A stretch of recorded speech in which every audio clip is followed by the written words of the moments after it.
day in our life as a financial management student.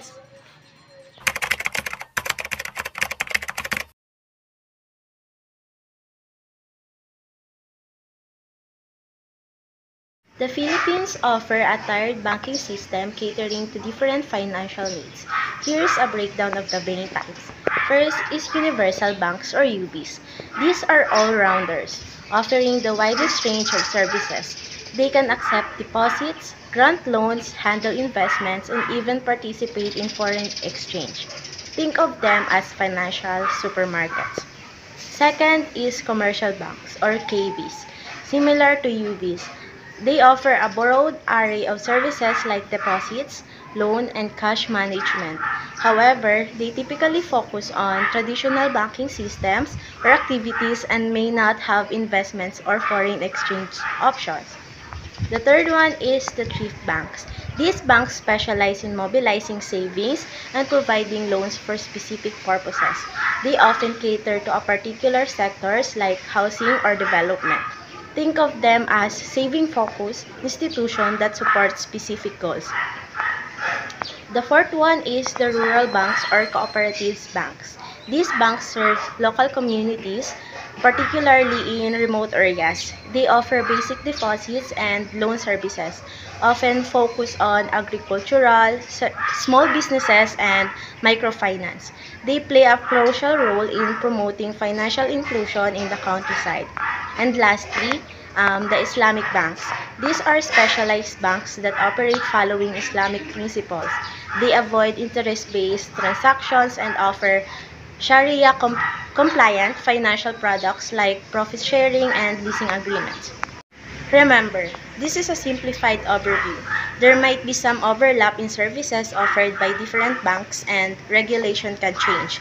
It's always best to consult the Bangko Sentral ng Pilipinas, the Philippine Central Bank, for the latest information.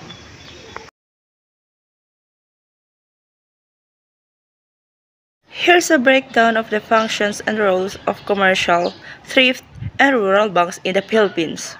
First, commercial banks. Accept deposits, grant loans, offer cash management services, and may engage in limited foreign exchange transactions. Cater to the general public's banking needs, providing a wide range of financial services for individuals and businesses. The second one, thrift banks. Mobilize savings, provide specific types of loans, often focusing on housing or development.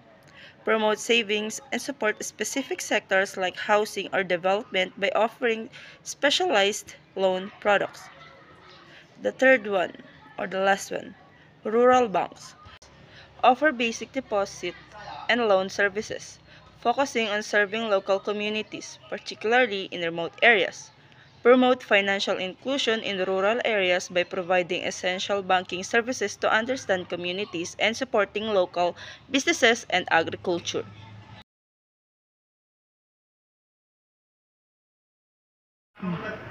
The Bangko Sentral ng Pilipinas or BSP safeguards the Philippine banking system through a combination of regulations and supervisory practices. First is setting prudential standards. The BSP establishes capital adequacy ratios, liquidity requirements, and other rules to ensure banks maintain sufficient capital reserves and liquidity to handle potential losses and met withdrawal demands. Next is on-site examinations. The BSP conducts regular inspections of banks to evaluate their financial health, risk management practices, and compliance with regulations. Third is off-site monitoring. The BSP continuously monitors banks' financial reports and other data to identify potential risks and areas needing improvement. Lastly, enforcement actions. The BSP can impose sanctions on banks that fail to comply with regulations, ranging from fines to restrictions on operations. These measures aim to promote a safe, sound, and efficient banking system that protects depositors and fosters economic growth.